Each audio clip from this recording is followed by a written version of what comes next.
And it looks like we're live. Good afternoon, everybody. I think it should be afternoon for most of the country now. Scott Silverian here from Sierra Interactive, Director of Industry Relations. Once again, hosting our weekly or monthly or bi-weekly webinar.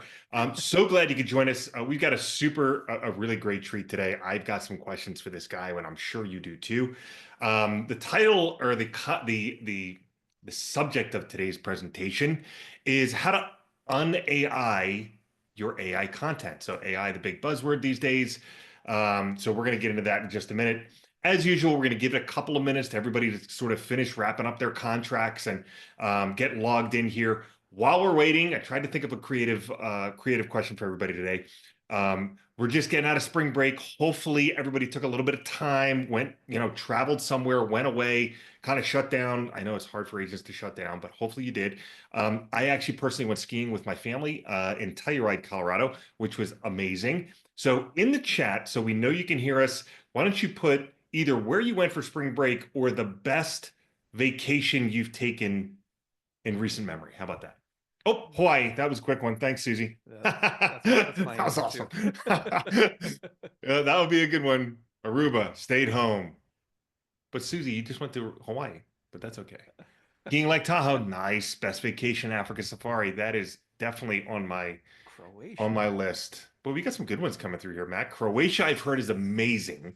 Yes, that is also sort of on my list. I'm not sure how high up though, but I've heard very good things. Cancun, very nice. I was just in Playa del Carmen over the holidays, so that was super nice too.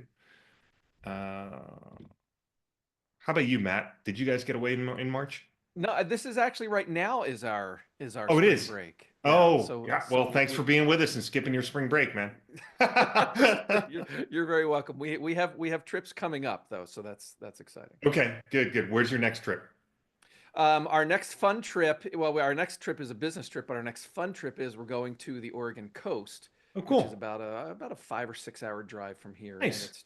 it's insanely gorgeous and That's great. I yeah, was there a couple years ago over the summer with my family, so it is yeah, absolutely beautiful. It's super nice. That's the first time I've been there, so that'll be great. love it. Glacier National Park, that might be on my list for this summer. We're actually talking about doing. I live in northern Colorado. We're talking about doing a road trip into Montana. Glacier's kind of far though, so I'm not sure we're gonna be able to reach it this time, but we'll see. We got Argentina. Been there. That's a great spot. Cool. We're going to give it one more minute. So if you're just logging in, if you're looking at the chat, what I asked is, where did you go on spring break this year? Or what was the best vacation you've been on? When you're more than welcome to give me both answers too. Fjords of Norway. That's off the beaten path, I would say. Super cool. Bali. That's a good one. I have Awesome. friends who did a cruise, I think, through the fjords of Norway. I've heard of that too. Yeah. I think my dad went when he was in the army. He used to talk about it all the time, and he loved it. I mean, it's just. I mean, it's. I've obviously seen pictures. It's stunning, but that would be a super interesting trip. Best trip, Costa Rica. All right, cool. So we're at 5 after the hour, so we're gonna get rolling to. Everybody who's here relatively on time. We're going to use your time efficiently. Be respectful of that. So again, my name is Scott Silverian, Director of Industry Relations here at Sierra Interactive. Super excited to be here today because we've got a super special guest talking about something that is, a hot topic that is not going away anytime soon, which is AI, right? So Matt is the founder of SEO Savvy Agent, and they offer SEO and marketing help specifically for real estate agents. He's also the marketing director for the Carrie McGee real estate team. Matt McGee, Carrie McGee. My wife, yeah. It was a quick job interview. And Matt's been doing online marketing for an SEO for over 25 years, so I would say he's an expert in this space. And Matt, I know you keep up with a lot of obviously current topics, current events, which is why we wanted to bring you in and have you talk about how to un-AI your AI content. Now, I will admit, and I still run a real estate business. I don't want to say lazy, but I like to use my time efficiently, and I don't like to write. So it's so easy for me to just think like, hey, okay, have AI, type in a chat, like, what are some current topics I can write blog posts about and sort of get outlines and things like that. I'm pretty tempted to just be like, dude, just write this article for me and I'll copy and paste it up there. So tell us why we shouldn't do that. It's okay if you want to do that for like your newsletter or for something you're sharing on social media or whatever. But when it comes, and I know the Sierra audience is very interested in SEO, and you're also trying to reach humans who are buying and selling homes. And so I think like word for word AI content is not the long-term solution to satisfy those two audiences, search engines and the people who buy and sell homes. Gotcha. Gotcha. Okay. So, Matt, I don't want to steal your thunder here. I know you prepared a lot for us today, and I want to give you the time to go through it. Everybody who's logged in now, obviously, we will be sending out this recording as we always do. If you have questions, please put them in the chat. The chat is being monitored, and we will try to answer those questions. But Matt, I'm going to go ahead and pass it off to you and take it away. And I may just jump in and ask you some questions as we go. Okay. Yeah, yeah, jump in anytime. So I put together about 20 or 30 slides here just to sort of show what's going on with AI content. And just for the audience too, and I mentioned this to Scott before we started, if my microphone, if I start to sound a little too low and I'm not talking loudly enough, just go ahead and let me know. But other than that, why don't we get started? So my email address is right there on the slide. Feel free to jot that down. Send me an email if there's anything I can ever help with. I'm glad to. I love chatting with real estate agents. I love doing marketing and all that sort of stuff. So I am always happy to help. So let's get into this. This is a quote, and I want to go leave a comment in the chat if this is relatable or not. This is from Beth Sharwath. Some of you may know her. She's in Hattiesburg, real estate agent there, veteran. She posted in my private mastermind community. This was back, I want to say about, I don't know, 5 or 6 months ago. She said, I know everyone says don't use AI to blog, but I just don't have the time to produce fully realized, coherent blog posts without the help of Chat GPT. Is that relatable? And how do I see chat while I'm screen sharing? There we go. If I click right there, there we go. All right, so now I can see. Yeah, we're definitely getting Mike. some response come in, and like I said, this is exactly what I was talking about. I would, Yeah, I it's can definitely relate to this for sure. and if I were an agent, it would be totally relatable to me. It Yeah, is totally relatable to my wife. Like if she did not have a full-time marketing person helping her, this would be the exact place that she is. William, let me pull my microphone in a little bit, turn the dials up, make sure the volume's there. So yeah, like this should be totally relatable. We're all busy. We all have a lot of clients that we're trying to help with, a lot of things on our plate.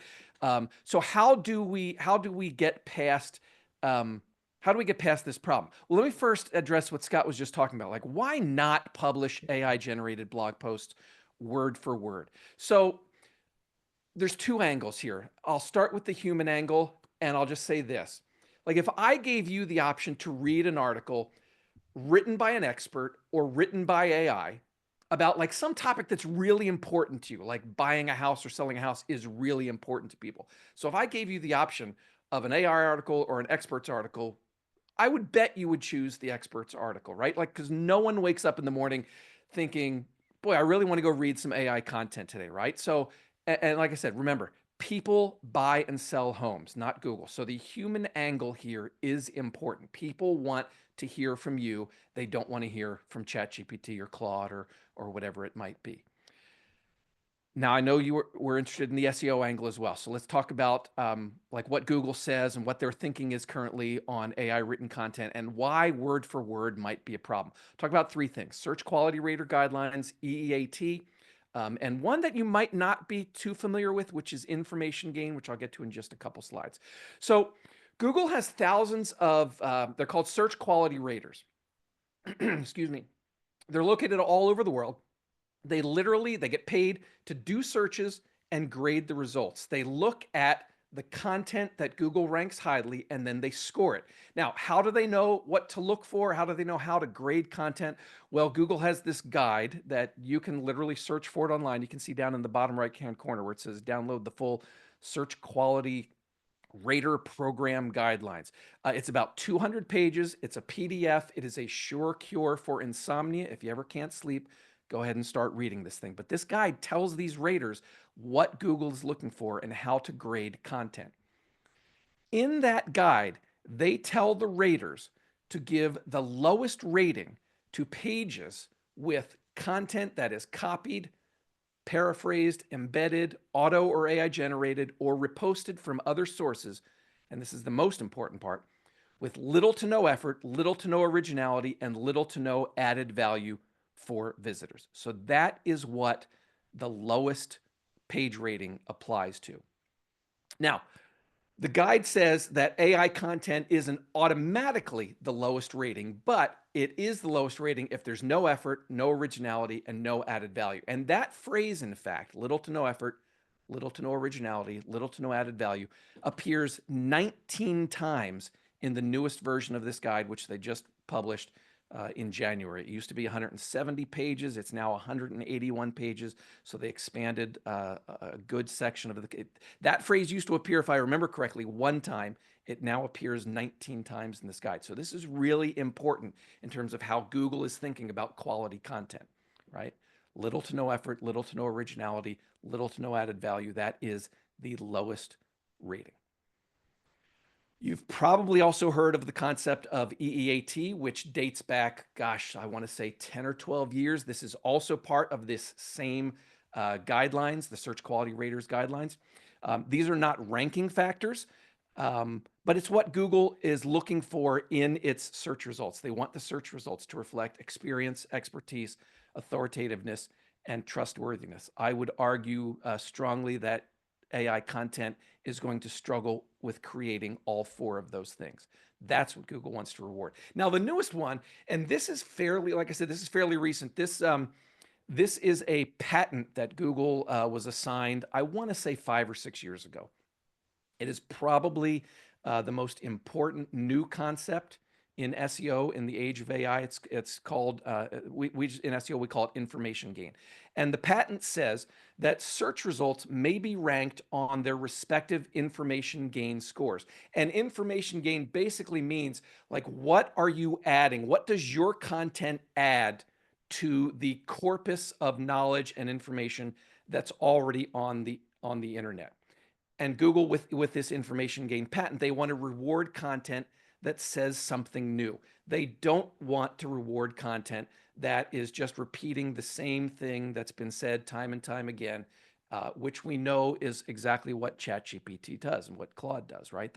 It's just regurgitating content that they were trained on. So this is really, really important that Google is looking for new content to reward. So I think if you add all that together, I think it seems pretty obvious that publishing, AI blog content, blog post word for word is not likely to succeed over the long haul. But we've got this problem that we're all super busy, like Beth said, like we just don't have the bandwidth to write original blog posts, 500 words, 1,000 words, 1,500 words, because we're busy agents. So what can we do to un-AI our AI content? So you go to your favorite AI tool, you have it write a blog post, and then you're going to take the AI out. So let's talk about how we do that. And here are some specific tips. Feel free to write these down. Scott said that we're going to be providing the recording afterwards. So number one, write in the first person. I would have sentences and paragraphs that begin with "I think this," "I did this," "I remember one time." You need to put your experience and your expertise into your content, right?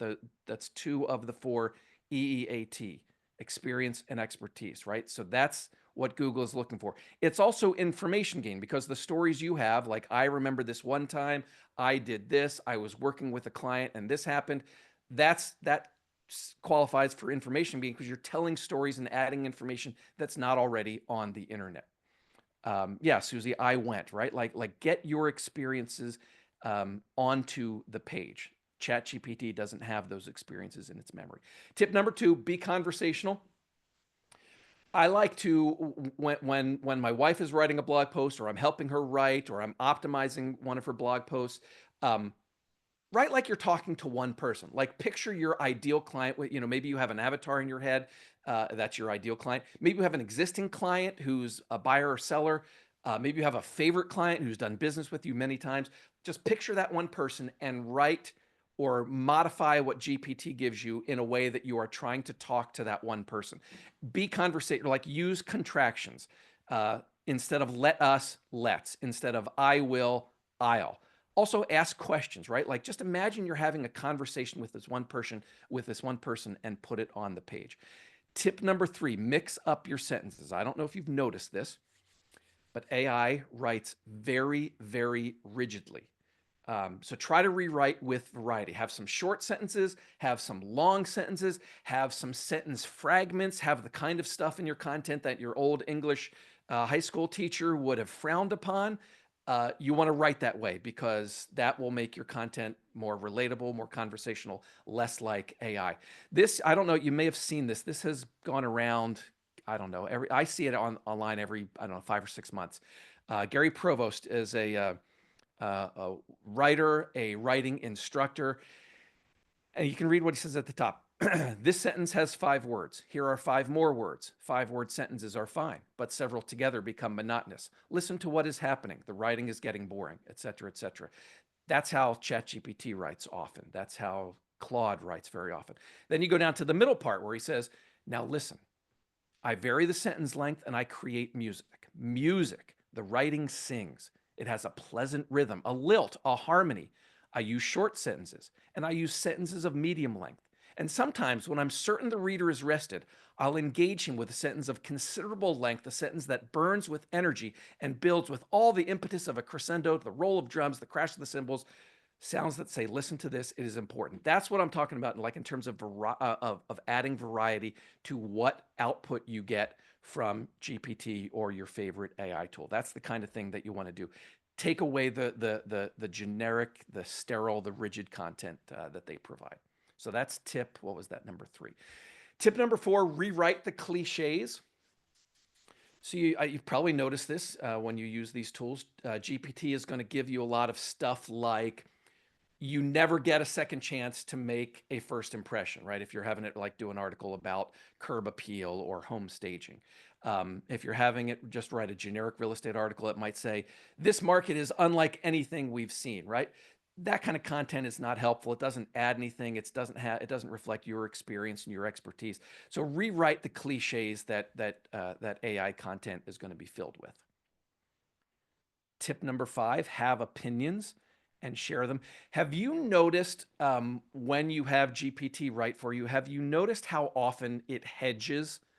Like it's like afraid to make a definitive statement. So it'll be like if you do an article on home staging, it'll have something like, it's often said that staging can sometimes be an effective way to impress home buyers, right? Like it's hedging, it's not sure, it doesn't want to like make a commitment there.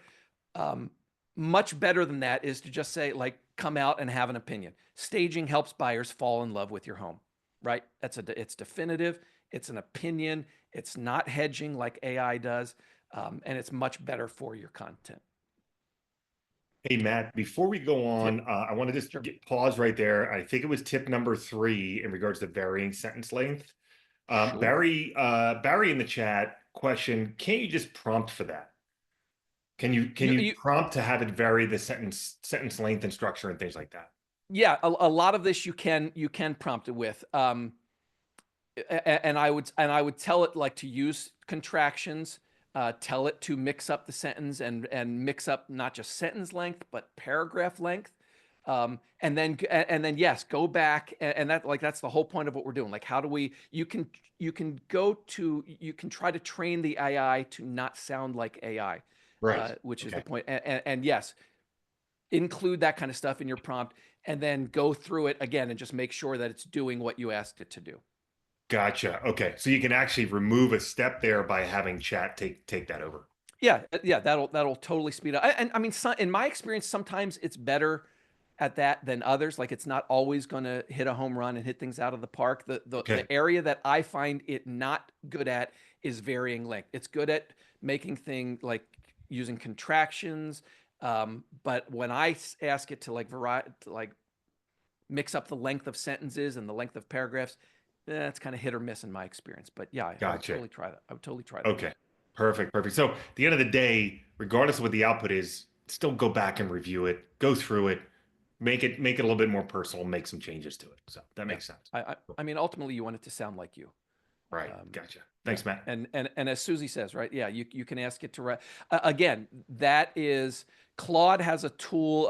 It's called a style selector tool where you can upload a file of your writing and it will process and do what it does, and it will like try to and then it will like say, all right, I'm going to try to imitate your style. And it lets you like choose an email or a short blog post. It gives you like 3 or 4 writing options in Interesting. Claude. Okay. And you can like choose which one of those you want it. And it will send out like its version of your style. And then you can start to like edit it and fix it and tweak it. And it gets, yeah, I mean, ultimately it gets pretty good, probably 75% of the way there in most cases. But ultimately, like, you want it to sound like you in the end, whatever Gotcha. whatever your prompts sound like. Perfect. Perfect. Thanks for Okay. clarifying that. Okay. And I think we were going on to number 6. Um, so number 5, we're talking about like be definitive, and instead of staging can sometimes help, it's staging helps buyers fall in love with your home. Like, have opinions and share them, because GPT is not going to have opinions. It often will hedge on what it's producing for you. And then number 6, you could like follow up that definitive statement about staging. My wife has a story she loves to tell, and we actually decided at one point to write a blog post about it. She had 2 sellers who ignored the stager's advice. They refused to paint one of the walls. The homes just sat and sat for like 3 or 4 weeks. Then they finally said, all right, we're going to listen to the stager. They painted the walls, and literally in each case, the next people that walked in the house made an offer and ended up buying the house. So that kind of story is information gain, it's experience, it's expertise, and it's the kind of thing that your favorite AI tool is never going to be able to tell. So that's so like add those kind of stories that help buyers and sellers. The first person experience, that's what Google is looking for, and it's what ChatGPT and Claude cannot offer because they don't know your stories. So that's 6 tips. How about if we un-AI an actual ChatGPT blog post?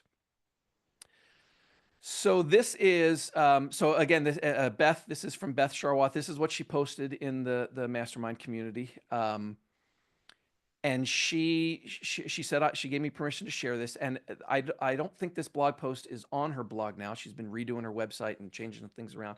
But it was an article about homeowners insurance and emergencies and all that sort of stuff. So she shared the article with us in the community, and these are I kind of picked out some specific sections. I said, this is what you should rewrite and put your imprint on. So here's what ChatGPT wrote. Homeowners and flood insurance, the maximum deductible is the greater of $1,000 or 1% of the dwelling coverage. Wind and hurricane insurance, the maximum deductible is the greater of $2,000 or 2% of the dwelling coverage. So who wants to tell me in chat what's wrong with that? Or what do you think about that? Why does that sound like AI to, at least to me? Maybe it doesn't to you.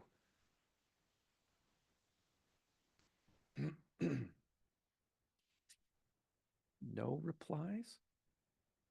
Monica says it's too generic. Reads like an insurance policy. It does. Yeah, all flat. It's boring. Sentences are identical in structure, right? No opinions. Yeah, I think all that is correct. Like literally, no one talks like this. Like I have a very nerdy insurance guy, and we were at an event 3 or 4 months ago, and he is super nerdy about this. He doesn't even talk like this. Like he would never say homeowners and flood insurance, the maximum deductible is the greater of $1,000 or 1% of the dwelling coverage. Yeah, right. Like dwelling, like nobody uses that word when we speak. It's not conversational. So the unAI'd version is for homeowners and flood insurance, the maximum deductible is $1,000 or 1% of your coverage, whichever is higher. For wind and hurricane insurance, same idea, but it's 2000 or 2%, whichever is higher. So that's more conversational. It's not super nerdy. It doesn't use the word dwelling, which no one ever uses. It doesn't give you a headache. So yeah, like that's an un-AI'd version. Can you prompt GPT to get to that kind of writing? Maybe if you keep trying and correct it enough, you might be able to get there. But I would certainly review whatever it gives you and sort of make the change from that really nerdy version to the more conversational version. Here's another one from that same article. Exclusion riders. Some policies exclude roof coverage for homes with roofs older than 15 to 20 years. So when I saw this, if you want to leave a comment in the chat, feel free to.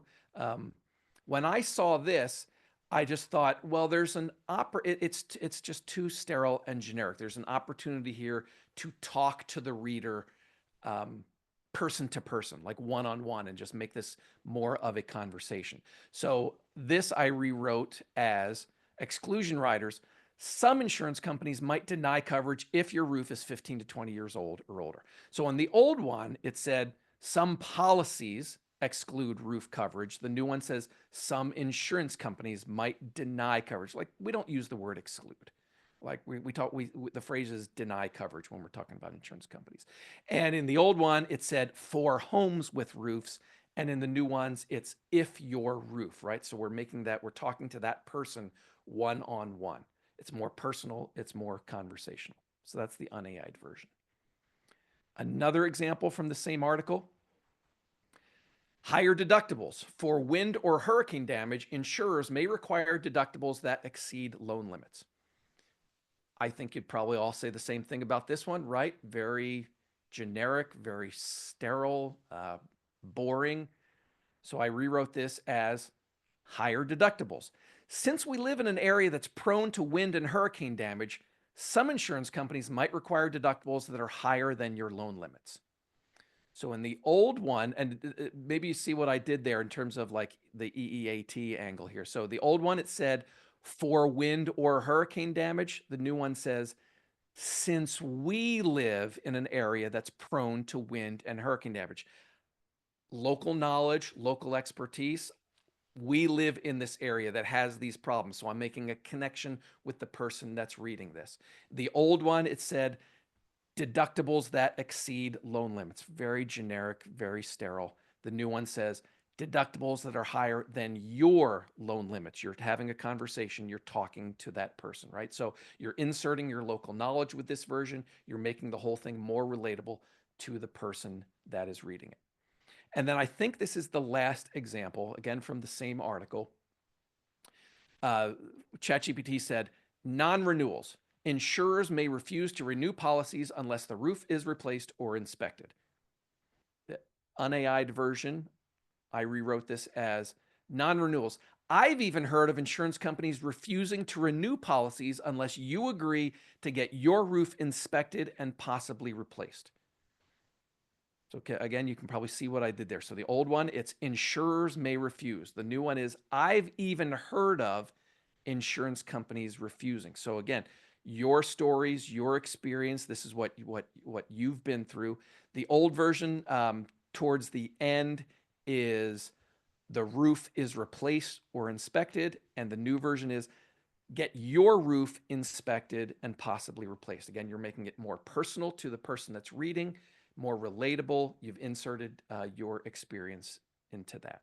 So I think, like I said, that is the last of the examples that I had. So I hope that all makes sense just in terms of like what an un-AI'd content looks like. So to sum up, Google wants to reward content that says something new. They're looking for experience and expertise. They're looking for effort, originality, and value. So you need to put you into your AI content for SEO success. It needs to stand out and reflect like your knowledge, your expertise of the area of real estate and your experiences. ChatGPT made that article not exciting to read. That's too. Okay, Scott said I should do a promo slide at the end, so I will do a promo slide at the end. Thank you, Scott. I appreciate it. So this is the kind of thing. This is the kind of thing that I write about in my weekly newsletter. It comes out every Sunday at 6 a.m. It's called Marketing Unlocked. Marketing Unlocked. If you like this, if this kind of information is valuable to, just go to SEOsavvyagent.com/newsletter. And I'd love to have you read the newsletter. And you got my email address earlier. And thank you so much for the time. We seem to have time for Q&A and however Yeah, else you want to proceed. Scott, let me unshare. And then if that was need great, be, Matt. Thank you very much. It's uh-oh. thank you. Oh, there he is. Um, it's great because it doesn't like to me. What I took out of that was you don't need to just get the outline from chat and then write the article yourself. By all means, you can if you enjoy writing and you really and that's something you like to do. Then definitely do that. Sure. And But there are you can some, yeah, there are go some ahead. agents that have the time, or they have a marketing Sure. person or a VA who's a great writer. And by all means, yeah, like original Super cool. content is awesome. Totally. Yep. Yeah, but if you don't want to do that, you can really take it to the next step and then just go in and kind of make some tweaks. It's not even rewriting the whole article, it sounds like, right? It's yeah, exactly. It's like in the example from Beth's article, like I read that and I was like, oh God, that sounds like AI. That Yeah. does not sound like what Beth would say, Yeah. right? Like Yeah. it doesn't sound human. It's not conversational. It's not one to one. And so yeah, just like like look for like it. If it would take you like 3 hours to write a 500-word blog post, it should take you 5 to 10 minutes to Yeah. take what GPT gives you and say, oh, I don't like how this is Cool. worded. Let me rewrite this. Oh, I've got a story about this that I can insert. I'm going to type out a quick paragraph about this one buyer that I helped. And yeah, like it's like that's what it's about. Yeah, that's great. And I mean, that makes me personally feel better. So maybe I'll start writing blog articles now, like I keep telling myself. And, with this all also ties all together with what we've been preaching here at Sierra Interactive, which is our new IntelliSearch, which is coming out. So, as you're able to write those blog articles about getting hyperlocal with your content, which Matt, I think you would agree that sort of everybody preaches that, right? Like, don't be super high level or, hey, buying a home in today's market, but buying a home in today's market in Summit, New Jersey and getting super granular, being able to create that blog post, tie it to a content page using our IntelliSearch feature to get hyper local and hyper granular smart homes in Summit, New Jersey, or things like that, and being able to connect everything together. So we're as hopefully everybody knows, we are in the process of rolling out IntelliSearch. That should be good to go at the end of Q2. So if you haven't seen it yet, you will see it coming. Matt, were you going to say something? Yeah, I was like, what's exciting to me, like with what I've seen of IntelliSearch, when I think of like hyperlocal content, we usually think of blog content, right? Like you can Right. get like really specific about writing things about your like the neighborhoods and all that sort of stuff. IntelliSearch, like you now have the ability to get like really hyperlocal with IDX content and with your IDX landing pages, and you can create home searches like the one that I like people over in Seattle. There's buyers that like they want to have a house. They want to have a house with like a view of Mount Rainier, right? Like Okay. which is if you've ever been to that area, like sometimes the mountain is like blocked by clouds, but when it's out, that's what they say is the mountain out in Seattle. Like if you have a home with a view of Mount Rainier out your kitchen, like it's just incredible because it's so beautiful to look at. And so yeah, so like you can create like an IDX landing page with homes that have Right. views of which it's not a field. There's no field in the MLS that Right. says Mount Rainier view, but you can now create that and then tie that into blog content that links to your. So you've got like you're doing the hyperlocal content on both the blog Right. and in the IDX, and so yeah, I think it puts a premium too on how we write our listing descriptions. I think we need to get like way more hyper local with writing our listing descriptions Interesting. around Yep. like SEOing our listing descriptions so that Yeah. people, when buyers or sellers are on Sierra sites using these AI tools and they want something really specific, you obviously want your listing to be found. And if you're not doing a Absolutely. good job writing your listing description, Yeah, and especially if you're leveraging Sierra and IntelliSearch, that's the place to start is in your listing description, knowing that you'll be able to do that keyword search for your clients when that listing gets fed into Sierra through your IDX connection. So that's actually a great highlight to start getting granular and think, if you don't already, and you probably already do, but really thinking through what you're highlighting in your listing descriptions, knowing that you can go into Sierra and build out a keyword search based on that, Mhm. right? Like you may or may not highlight smart home technology. Maybe some people do, maybe some people don't, but that could be something that you would now highlight in your listing description and take advantage of leveraging within your Sierra platform and within the searches that you're sending your people. So that's really good. I like that, Matt. Really great. Um, I got another question for you because I literally just saw this today and I'd love your opinion on it. I saw a, a marketing expert, a real estate marketing expert and influencer talking about AI search, right? Like using AI to write your content so AI can then, because more and more people are going to AI to do search, right? Like, I mean, I do, right? Like I go to Perplexity to do my searches, not all the time, but tell me your thoughts on that. Like, are you seeing that happen more? Should people sort of keep that in the back of their mind on how they can leverage AI to be found in these searches? Yeah, I would keep it in the back of your mind for sure. I do think over time it will become more prevalent. Right now, I'm in like several SEO related Slacks. One's just about local search. One's a little more general, where like the community kind of talks to each other.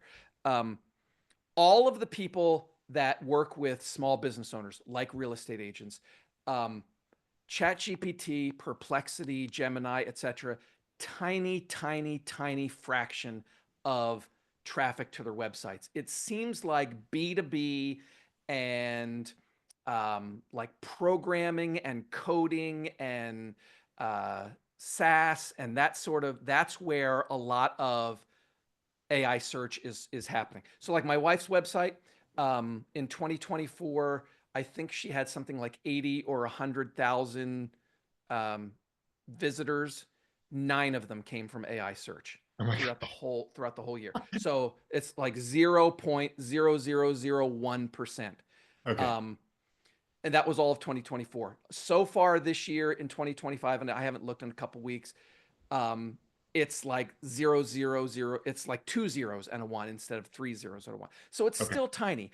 And Okay. and the people that like work with lawyers and dentists and home services business, they're all saying the same thing. Like for small business, it's still a tiny fraction, but it is, I think, going to grow. And so like what I'm doing is like I'm doing a lot of searches on GPT and Perplexity just to like sort of see like what real estate agents are they recommending, why are they recommending these Okay. agents? Yeah. Um, and then I'm like thinking, okay, well, in that case, um, I should be optimizing my wife's website this way, right? And so that's kind of the like Okay. it's not a huge priority right now, Okay. but I Gotcha. think but I think it's smart to like look at it and like analyze why are they choosing these agents and what can I do to make sure that they choose me, right? Gotcha. Okay, great. That's great feedback. I appreciate that.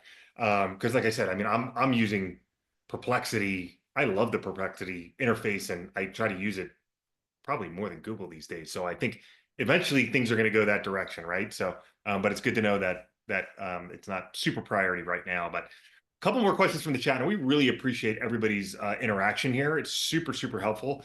Number one is ChatGPT uses a lot of emojis. What are your opinion on using those? Um, that's funny. If you ever get an email from me, it will have 4 or 5 emojis in it. So, There you go. Here's the answer. so yeah, I put emojis in my newsletter. I put emojis in my emails. I think, yeah, and I think occasionally we will put emojis in when Carrie writes a blog post, like she'll occasionally use an emoji to like sort of clarify if she's like joking or whatever. Yeah, I mean, I don't think there's any impact, SEO wise on that. Sure. I think if it makes your content more human and relatable and makes you more human and relatable, I think there's nothing wrong with that. But from an SEO performance kind of thing, I don't think there's any Gotcha. Gotcha. impact there. Perfect. Next one we got is, would sharing the same content to other platforms be considered unoriginal content? Sharing the content to other platforms be considered. If I'm, that's from Stacy. I'll answer this, and if I'm not understanding, then go ahead and ask again. So I might have a current example because I'm working with a client right now who is on Sierra, for that matter. Um, Published, and we actually have a meeting about this later today. um, Published great blog posts on her Sierra site. This was years ago. Published the same exact blog posts on medium.com, which is where a lot of people, you can create a blog and use that. Um, Word for word on both sites. Google is choosing to rank the medium.com version because medium.com is a really strong domain. And so it Gotcha. trusts that domain more. Um, and so from an SEO perspective, I'd rather have the agent's site ranking highly for these terms instead of the medium.com blog. So yes, if I'm understanding it, sharing to other platforms, if you're doing like word for word on a second platform that Google is indexing, then you're not going to get penalized. The problem is that Google might choose the other platform to rank instead of your website. So Gotcha. that's the biggest potential problem there. Okay. And to me, and I'm not an SEO expert, and I don't play one on TV. To me, my simple mind goes, okay, well, if you add links throughout your content that links back to your website, at least if that medium.com article gets indexed, you have the potential to drive them back to your website somehow. Yes, so the links from the medium.com version can be beneficial for SEO. And you may, and if it gets traffic, then yes, then you can drive traffic. Right. Right. You can drive traffic to your website. But I'd still rather have the original, the one that on the platform that I own, be the one that ranks. And there's nothing wrong with having a second website or whatever. I would just put like some other content on there Gotcha. and then link to your main site to get the SEO benefit of those links from medium.com or whatever the other site is. Gotcha. Okay, great. Thanks for clarifying that. Let's see. Beyond content creation, blogs, SEO, short and long form pages, social posts, what do you believe are the three best uses or underutilized use cases of ChatGPT for realtors? Okay, beyond content creation, blogs, short and social posts, three best uses. Okay, can I answer? Can I do one of them being blog related? One thing I would recommend you do. You probably already use GPT to create outlines of blog posts. We all do it. It's really good at that. Before you publish a blog post, especially if it's something that you care about SEO wise, um, upload the content to GPT and tell it to go out and search similar articles online and tell you what you left out, what you're missing. Huh. Um, Okay. because it will often find things like down a little rabbit trail, like, oh yeah, if I'm talking about topic A, I should probably address this question because buyers are going to want to know this or sellers are going to know this. So that's like one of my favorite things is like, tell me what's missing from my article. I use it to, I think I just did a newsletter on this even within the last month, so I should have a quick answer to this question. Used to analyze market data. So upload what's going on in your, like, I assume your local association gives out market data. Like take that and have it do an analysis on like what's going on. You compare it year over year. That's a really good use of it. Um, and I've been using it like to take stuff from Google. Or is everybody familiar with Google Search Console? It's like Google Analytics, just a Right. little different. It's like another version of the metrics for your website. And you can export the data that GPT gives you, or that Google Search Console gives you, and then upload it into GPT, your favorite AI tool, and have it like, so you could upload your Search Console data for all of 2024 for your blog posts, right? So just have it look at blog posts and then tell me which are the 10 best performers, which are the 10 worst performers in Uh, terms of clicks and impressions and all that sort of stuff. And it will like sort all this stuff out for you, and it will tell you like what's working for your blog and what's not working for your blog. Um, that's another kind of use. that I love to do. I think it's like kind of help you figure out like what's working and what's not working. Super cool. I like that because it's more it's like I use and I'm a beginner chat user, well, maybe intermediate, but I use it more to create stuff, right? Not to analyze stuff, which I need to do more of. So I like those recommendations are more analysis based than just creating stuff from scratch. So that's super cool. Yes, thank you. I will give myself a little bit more credit. Nice, JC. Okay, I got another one here. How did ChatGPT or Perplexity or others perform over native app AI like Gemini? Will Google rank Gemini generated on higher on I'm sorry. Will Google rank Gemini generated content higher? Is that even possible? I No, I don't Does that make think sense? if I'm understanding the question, I don't think it matters where you would be creating the content, like how it ranks. Okay, Um, gotcha.